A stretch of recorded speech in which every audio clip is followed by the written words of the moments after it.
Justice of Pakistan, Honorable Judges of the Supreme Court of Pakistan, Honorable Chief Justices and Judges of the Superior Judiciary, my fellow Chief Ministers of Sindh, Balochistan and Khyber Pakhtunkhwa, Honorable Federal Minister for Law and Justice, distinguished participants, ladies and gentlemen, Assalamu alaikum. It is both a profound privilege and an absolute honor to address this distinguished gathering at the National Conference on Prison Reforms, convened under the guidance and leadership of the Honorable Chief Justice of Pakistan. I commend the Law and Justice Commission of Pakistan for bringing together all stakeholders to deliberate upon an issue that lies at the very heart of justice, human dignity, and rule of law. Allow me at the outset to pay tribute to the Superior Judiciary of Pakistan for its unwavering commitment to constitutionalism, the protection of fundamental rights, and its continuous efforts to improve the administration of justice. I must also appreciate and admire the first woman Chief Justice of Lahore High Court, who has been relentlessly working to deliver speedy justice and end the decades-long backlog. And Madam, I really commend you for that. This is no mean feat, so hats off to you. I stand before you today not only as a Chief Minister, not only as a Chief Executive of the biggest province of Pakistan, but I stand before you as someone who has looked at prison walls not merely from the outside, but from behind them. And the reforms that I will be talking about today stem from my own personal experiences. I have lived them personally, experienced them firsthand, and that experience, Your Honor, changed me forever. It changed the way I think about justice. It changed the way I understand the responsibility of state towards those in custody.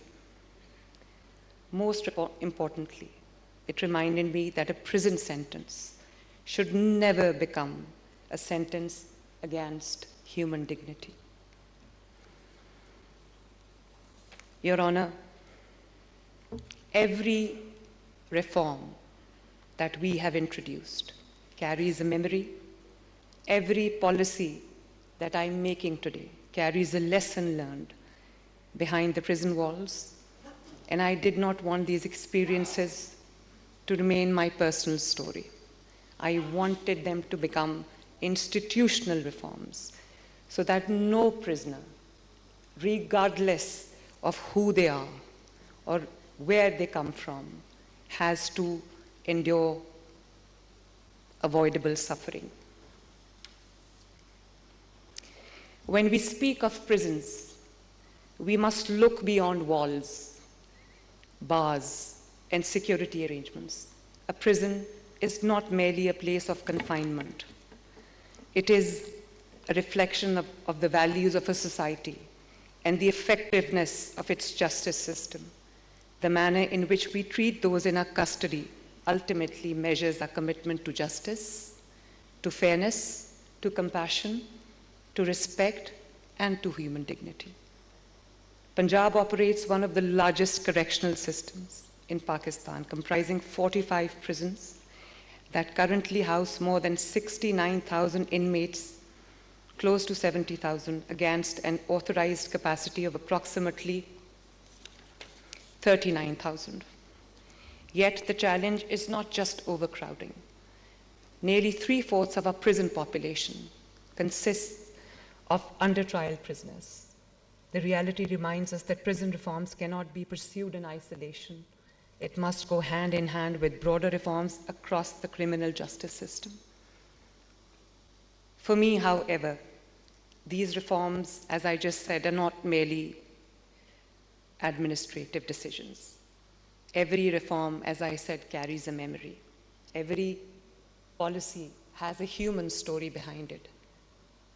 My story, my own story, story of thousands.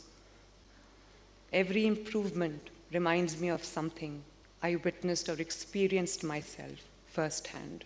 I introduced emergency call buttons across Punjab and alarm bells, panic buttons inside prison cells throughout Punjab. Today, every prison cell is equipped with these emergency systems so that no inmate is ever left without a way to call for immediate assistance. And the assistance comes. When someone calls for help, help must arrive. Human life cannot wait behind locked doors. A prison sentence should never mean abandonment, including my opponents, regardless of the offense they've committed, should be deprived of basic respect, of basic dignity, of basic cleanliness, of basic facilities. We have made sanitation, clean washrooms, proper ventilation, better accommodation, and access to essential hygiene supplies a priority. For women inmates in particular, excellencies, hygiene products are not just a privilege. They are a constitutional right and a matter of basic human dignity. For someone behind bars, ladies and gentlemen, a meeting with loved ones is not merely a visit. It is often the reminder that life continues beyond prison walls. My daughter, my youngest daughter, who has just finished her graduation, was only 13 years old then. And I remember every time she used to walk into the meeting room, she used to leave crying. And as a mother, I know that every mother sitting here, every woman sitting here would identify with that. It was a very difficult time. Prisons also taught me the pain of separation in its cruelest form. While both my father and I were in the same prison, both times, my mother became seriously ill. For days, neither of us could speak to her. We could not sit beside her, hold her hand, or comfort her in her final moments. She left this world while we remained behind prison walls. Today is her birthday, Your Honor, and it reminds me of what she used to say. She used to say in Punjabi, "Ya raah pe aa jaane, ya wah pe aa jaane." Jis pe guzarti hai, wohi janta hai. And she used to also say, "Jis tan lage, so tan jaane." And that led to this, to introduce technology-driven systems, including online appointment facilities for prison visits, structured telephone access, video call services that is now available to every prisoner across Punjab, irrespective of his or her status. Across Punjab, prisons have witnessed significant improvements in visitation facilities, family interaction areas, transport arrangements, and modern audio and video communication systems. At the same time, we have undertaken an ambitious program of infrastructure development, new correctional facilities, additional barracks, specialized Borstal institutions for juvenile offenders, dedicated correctional facilities for women, modern training institutions are being established to reduce overcrowding and create a safer, more dignified environment for everyone living and working inside our prisons. Libraries are being enriched with updated books, educational resources, literature, and learning materials that encourage personal growth, flight of fancy, and intellectual development. When I looked around the prison, excellencies, and my dear lordships, I realized that too many inmates were defined only by their conviction. I wanted our correctional system to see something more. Every prisoner remains a human being with the capacity to learn, to change, and to rebuild a meaningful life. That belief has shaped my reform agenda. We have also revitalized prison industries so that inmates can learn productive trades while contributing meaningfully to economic activity. By connecting these industries with modern marketing platforms and digital marketplaces, we are creating genuine opportunities for rehabilitation, and every prisoner must be given a genuine opportunity to return to society as a better citizen than when they entered. Healthcare is another lesson prison has taught me. And therefore, Government of Punjab has made healthcare one of the cornerstones of prison reforms. Through the Chief Minister's Prisoners' Health Program, comprehensive screening and treatment systems have been introduced for communicable diseases, mental health conditions, and substance use disorders.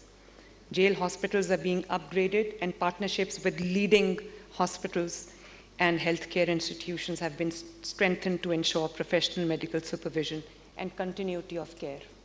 Punjab has embraced digital transformations to make prison administration more transparent, accountable, and efficient. Digitization of prisoner records, biometric verification systems, as you saw in the video, integration with national database, and the Safe Jails Punjab project are strengthening governance while enhancing the safety of inmates, prison staff, and visitors alike simultaneously. As we move forward, my dear lordships, we continue to look forward to the superior judiciary, not only as an institutional partner, but also as a source of guidance and inspiration. Judiciary's steadfast commitment to safeguarding constitutional rights and protecting human dignity provides the moral compass for all of us engaged in public service. Together, we can build a correctional system that protects society while respecting the dignity of every individual entrusted to the care of the state. Our vision is clear, Excellencies. Prisons must no longer be a place where hope dies. They must become places where lives can begin, places where education replaces ignorance, where skills replace dependency, where rehabilitation replaces despair, where accountability is balanced with compassion, where justice is strengthened by mercy. Every reform we have introduced is rooted in one simple principle, and that is human dignity. May Allah the Almighty guide us in our collective endeavor to build a correctional system that reflects the highest values of our Constitution, protects the dignity of every individual, and strengthens the foundation of justice in Pakistan. May He grant us the wisdom to ensure that every prison becomes a place where reform is possible, hope is restored, and humanity is never forgotten. Thank you, ladies and gentlemen. Pakistan Zindabad.